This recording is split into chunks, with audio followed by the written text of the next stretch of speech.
Hi, Stafford County Middle School students. I'm Mrs. Ashby. I'm the librarian at Shirleyheim Middle School. I'm going to tell you today about 4 books. 2 of them are a little light, 2 of them a little bit more serious, but all great reads. So sit back and relax for a couple minutes and see if you can find something new for you.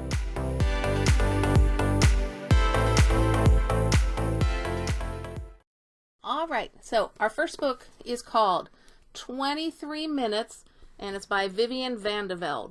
In this book, Zoe is running down the street. She has just left her latest foster family, and she stole all of her paperwork and has it with her. Now, as she's running away, she gets caught in a rainstorm, and she ducks into a bank to try to get out of the rain.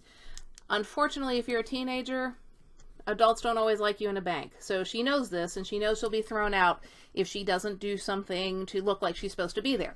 So she gets into a line and she starts talking to this guy, and they hit it off. Things are going pretty well. He's just a few years older than her when somebody breaks into the bank and holds up the bank, and this guy she just met ends up being shot and killed.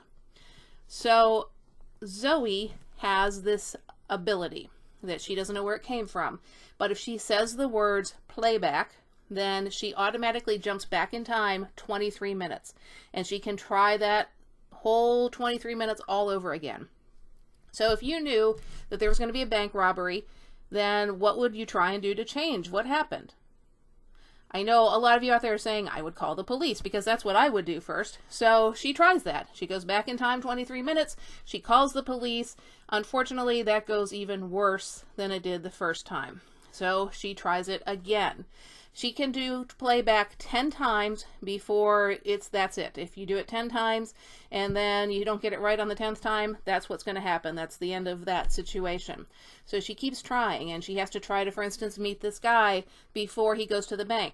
And imagine if somebody walked up to you and said, hey, you're going to be in a bank robbery and be killed. Would you believe them? Probably not. So she's got to find a way to make this guy trust her so that she can stop whatever's going to happen. That's 23 Minutes by Vivian Vande. It's a quick-paced book. See, not very long at all, and it moves really fast, and it's really exciting all the way through. So if you like fantastic kind of sci-fi adventures, give 23 Minutes a try.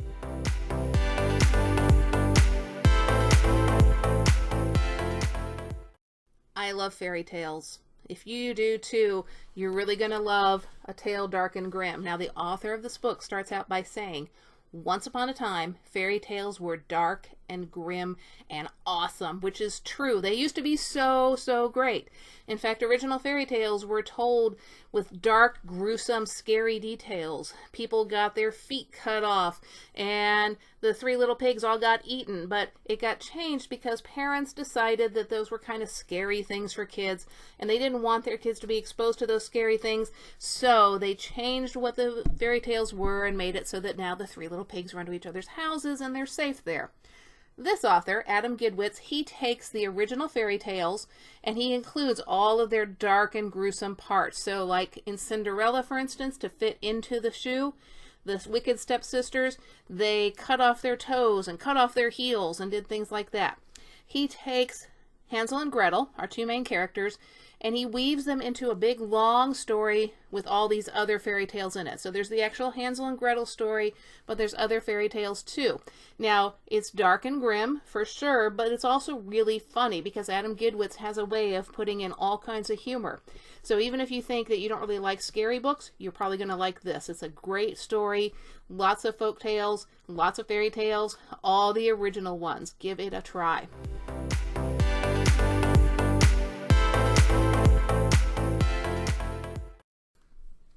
All right, how about something a little bit lighter this time? One of my favorite authors, Jessica Brody, and this book is called 52 Reasons to Hate My Father. I know a lot of people relate to that title. Lexington is rich. Her mother has died before the book begins, and Lexington has tons of money because her dad's very rich, but also she's almost 18, and her mom left her a trust fund that she gets to get into when she's 18. Now, a few weeks before her 18th birthday, she wrecks her latest car. Yes, her latest car, not her only one. And her father is furious. He figures she's just been so spoiled, even though he hasn't really been around a lot, but he's given her lots of money, and he decides she needs to learn a lesson. So on her 18th birthday, she goes to the lawyer. She's looking forward to getting all this money her mom left her. She's going to go on a trip with her friends. But the lawyer tells her that her father changed the provisions of her trust, and now she doesn't get any money for at least a year. And in order to earn the money, she has to work 52 jobs over the course of the next year. And the jobs are things like working at McDonald's and being a maid and being a chauffeur and picking up trash and doing things that he knows she would never do on her own.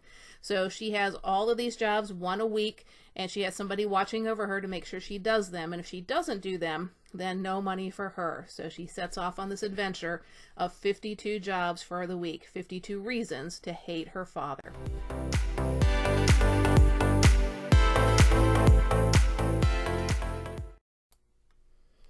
All right, if you love a good fantasy, then this book might be for you. Elizabeth Webster and the Court of Uncommon Pleas. Elizabeth Webster is in middle school. She's really just trying to stay under the radar as much as she can. She has a couple close friends, but not a real social butterfly. And when this really popular guy asks her to come help tutor him in math, she's a little suspicious.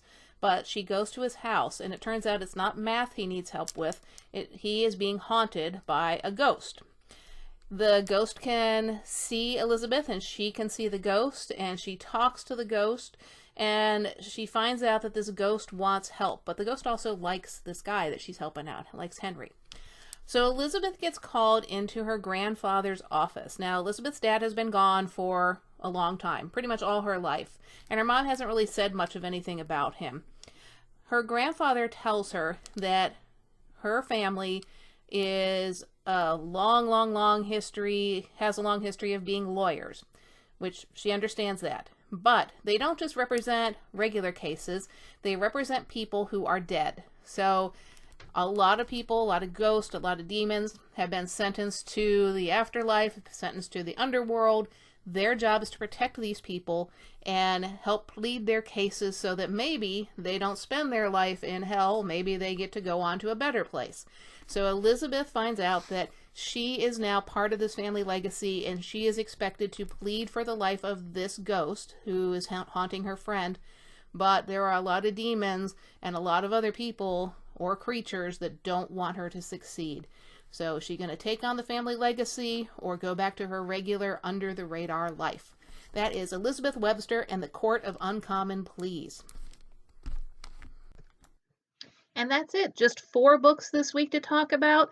Check out our Sora account and look for things there. Don't forget you can also sign up for Central Rappahannock Books if you get a library card from them. A tutorial on how to do that is on all your school web pages. So make sure you find something fun to read.